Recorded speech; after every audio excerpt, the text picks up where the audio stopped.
le monde, j'espère que ça va bien. Alors cette semaine, on se retrouve avec une vidéo, c'est la deuxième année que je fais ça. Et puis la première année, vous avez semblé énormément aimer ça, fait que je me suis dit que ça pouvait être faisable aussi de le faire pour l'année 2018. Alors je vais vous présenter mes fonds de teint préférés de l'année 2018, pas nécessairement ceux qui sont sortis à l'année 2018, mais ceux qui, à mon avis, sont les meilleurs sur le marché de la pharmacie. J'en ai pour tous les types de peau, alors si jamais vous avez la peau sèche ou la peau grasse, ça peut convenir à vous. Sans plus tarder, on va commencer. Le premier fond de teint duquel je voulais vous parler, c'est un fond de teint duquel je rêve depuis très longtemps et il se retrouvait également dans ma vidéo de l'année dernière et c'est le Wet n Wild Photo Focus. À mon avis, c'est un des meilleurs, si c'est pas le meilleur fond de teint qui se retrouve sur le marché de la pharmacie. C'est un fond de teint qui est extrêmement bon dans tout ce qui est conditions de lumière. Autant quand on filme que quand on prend des photos avec ou sans flash, ça donne toujours le même résultat, le même fini. Il n'y a pas de white cast. Ça couvre énormément toutes les imperfections qu'il y a à camoufler. Donne un super beau fini, quasiment comme si on avait un filtre sur la peau. C'est magnifique. C'est vraiment un fond de teint qui, à mon avis, fonctionne pour tous les types de peau, que vous ayez la peau sèche, sensible, vous ayez la peau grasse. Ceux avec la peau grasse vont peut-être juste vouloir venir fixer le tout, mais si vous avez la peau sèche ou la peau normale, vous pourriez vraiment juste vous en tirer avec ce fond de teint-ci fixé sous les yeux et puis ça serait magnifique. Alors si jamais vous vouliez un fond de teint qui dure du matin au soir, qui est super bon pour les photos, les vidéos et qui va vous donner une espèce d'effet filtre, et bien c'est sans aucun doute le fond de teint que je vous recommanderais. Le deuxième fond de teint qui est un fond de teint de Maybelline, c'est le Superstay Better Skin. Si je ne m'abuse, il est sorti l'année dernière ou au début de l'autre année d'avant. C'est un fond de teint qui vient avec une pompe, alors c'est toujours un plus extrêmement sanitaire. C'est un fond de teint qui, son nom le dit vraiment, c'est vraiment votre peau mais en mieux. C'est relativement naturel à mon avis, c'est une couvrance moyenne. Alors quand je veux quelque chose d'un petit peu plus naturel pour un day-to-day, ben c'est vraiment avec ça que je vais y aller. Je sais pas quoi dire d'autre à part que ça donne vraiment un très beau fini naturel sur la peau. C'est un des fonds de teint que j'aime appliquer avec une éponge. Alors quand je vais avoir fini de l'appliquer, je peux venir toucher mon visage et puis ça sera pas tacky, il va avoir séché très bien, quasiment ça va être fondu dans la peau. C'est un très beau fini, alors je vous dirais ça pour le travail, pour l'école, ou si vous êtes vraiment quelqu'un qui aimait quelque chose d'un petit peu plus naturel, c'est 100% le fond de teint que je vous recommanderais. C'est également un fond de teint qui est pas très dewy mais qui est pas extrêmement mat, fait que c'est juste le parfait entre deux. On va complètement à l'opposé, un fond de teint qui est extrêmement couvrant, c'est de chez Milani, le Conceal and Perfect 2 en 1, que j'aime vraiment quand j'ai énormément d'imperfections sur ma peau, quand je veux camoufler le plus de choses possible. C'est vraiment ce avec quoi je vais y aller. Il y a également une pompe, fait que c'est merveilleux, le mien est très sale, je m'en excuse. C'est un fond de teint par contre que si vous achetez, il faut vraiment être conscient qu'il oxyde de 1 à 2 teintes. Fait que ce que je vous conseille de faire, ça serait vraiment de tester 1, 2 ou 3 teintes là, sur votre cou ici, de le laisser agir comme ça, de partir du magasin, d'aller chez vous et de vraiment voir dans différentes lumières quelle teinte vous convient le mieux et qui est le plus proche de votre teinte naturelle de peau. C'est vraiment un fond de teint qui est, tant qu'à moi, extrêmement couvrant. Il va cacher tout ce que vous voulez cacher. C'est aussi un fond de teint qui a une très longue tenue. Fait que si il y a une grosse journée ou si vous voulez vraiment que votre fond de teint tienne dans presque tous les climats, je vous dirais, allez-y pour ça. À mon avis, ce fond de teint-là, c'est plus un fond de teint qui fonctionnerait pour les personnes qui ont une peau à combinaison jusqu'à grasse. Alors les peaux sèches peut-être vont trouver ça un petit peu trop stripant, strident pour la peau. Le fond de teint suivant, c'est de chez CoverGirl, le Vitalist Elixir. Alors c'est un fond de teint qui vient également avec une pompe. C'est un fond de teint qui est sorti l'année passée et également extrêmement couvrant, mais un petit peu plus léger, je vous dirais, un petit peu moins heavy sur la peau.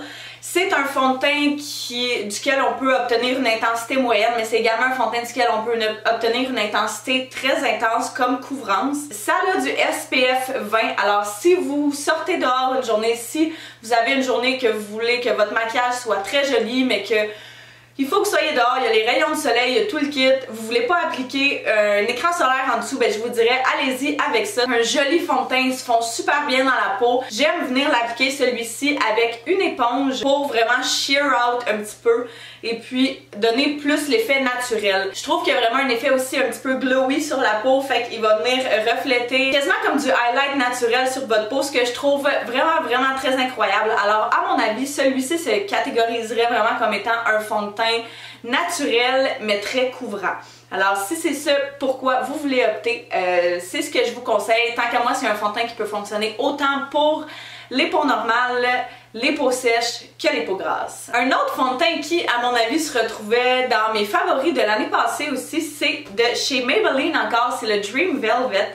Alors ce fond de teint là, c'est un fond de teint mousse. C'est vraiment une formule plus épaisse, plus consistante. C'est le genre de fond de teint que j'aime venir appliquer avec un pinceau parce que c'est vraiment ce qui va donner le meilleur résultat. C'est un fond de teint aussi avec lequel il faut travailler relativement rapidement parce qu'il sèche très vite. C'est le genre de fond de teint que je vais vraiment venir appliquer quand je sais que j'ai une extrêmement longue journée devant moi. Ça va me donner une très belle couvrance, ça oxydera aucunement sur ma peau et puis il va être aussi beau le matin que je vais juste venir de l'appliquer que le soir quand je vais me démaquiller. Tous les produits glissent super bien dessus parce que ça sèche extrêmement rapidement, parce que ça se fond super bien dans la peau. Puis c'est un des seuls fonds de teint que je trouve de la pharmacie qui va rechercher ma teinte de self-tan le mieux. C'est également un fond de teint avec lequel je ne suis pas obligée d'appliquer le primer et ça n'accentuera absolument rien. Je recommanderais vraiment plus, je vous dirais, pour combinaison limite mais grasse surtout. Les personnes qui ont la peau grasse vont adorer ce fond de teint là, puisqu'il fera pas en sorte que les huiles vont ressortir au courant de la journée. Ça va vraiment garder tout le plus intact possible. Avant-dernier fond de teint pour à peu près tous les types de peau également, qui est le L'Oréal Infallible Pro Glow. C'est un fond de teint qui tient jusqu'à 24 heures. Je ne vous conseille jamais de garder vos fonds de teint durant 24 heures de temps. Mais si jamais vous aviez à le faire, eh bien c'est celui que je vous recommanderais si vous vouliez quelque chose qui a justement un petit glow, un pas pire glow qui va vous donner de la lumière sur le visage, qui va vous donner quasiment un effet highlight sans en avoir mis encore une fois. C'est un fond de teint qui est à couvrance médium, mais à mon avis, c'est possible de venir en mettre, comme je disais un petit peu plus tôt, spot conceal, puis vraiment venir en mettre aux endroits où vous sentez que vous en avez un petit peu plus besoin. Ça va venir camoufler super bien également. C'est une formule extrêmement liquide, fait que c'est le genre de fond de teint que j'aime appliquer avec un pinceau pour obtenir le plus de couvrance possible aussi, mais c'est vraiment une formule très light. Je sais pas comment dire ça autrement, mais c'est vraiment pas lourd sur la peau. On a l'impression d'avoir absolument rien sur la peau. Ça donne un extrêmement beau fini. Si vous avez la peau sèche, la peau sensible et la peau normale, ça serait magnifique pour vous. Ça vous donnerait un super beau fini et ça serait vraiment naturel sur la peau, même si ça couvre relativement pas pire. Pour les peaux grasses, peau à combinaison, je vous dis, venez vraiment fixer où est-ce que vous avez tendance à devenir plus huileuse. Mais c'est quand même un fond de teint qui peut être très joli pour tous les types de peau. Et finalement, le dernier et non le moindre, le Superstay de chez Maybelline, qui est le tout nouveau fond de teint duquel j'ai fait un review la semaine dernière. Alors si jamais ça vous intéresse de voir mes opinions complètes sur celui-ci, vous pouvez aller voir la vidéo de la semaine passée. Mais c'est un fond de teint qui est nouveau, qui est sorti dans les dernières semaines, qui vient avec une pompe, encore une fois, qu'on adore toujours, hein. C'est un fond de teint, encore une fois, qui tient jusqu'à 24 heures, fait que ça tient super longtemps au courant de la journée, je le confirme. C'est vraiment pas un fond de teint qui accentue autant les pores que les imperfections. C'est couvrance totale, à mon avis. Peut-être pas autant que le Milani, mais vraiment pas loin à l'arrière. Ça va venir couvrir tout ce que vous avez à couvrir. Ça donne un super beau fini sur la peau. Ça a l'air très naturel aussi, même si c'est extrêmement couvrant. Fait que ça a comme les best of both worlds. C'est un fond de teint que je recommanderais pour les peaux normales à grasse, parce que les peaux sèches, je trouverais peut-être ça un petit peu trop asséchant sur la peau, mais tous les autres types de peau, à mon avis, là, trouveraient ça magnifique et ça donnerait un super beau fini très longtemps sur la peau. Alors c'est ce qui complète cette vidéo de fond de teint favori de la pharmacie 2018. J'espère que vous avez apprécié. Dites-moi dans les commentaires, vous, quels sont vos fonds de teint préférés de la pharmacie et quel est votre type de peau aussi. On sait jamais, ça pourrait m'aider, ça pourrait aider un paquet de monde aussi. Alors je vous remercie d'avoir écouté et puis nous on va se revoir la semaine prochaine pour une prochaine vidéo. Bye bye tout le monde. Bye. Subscribe.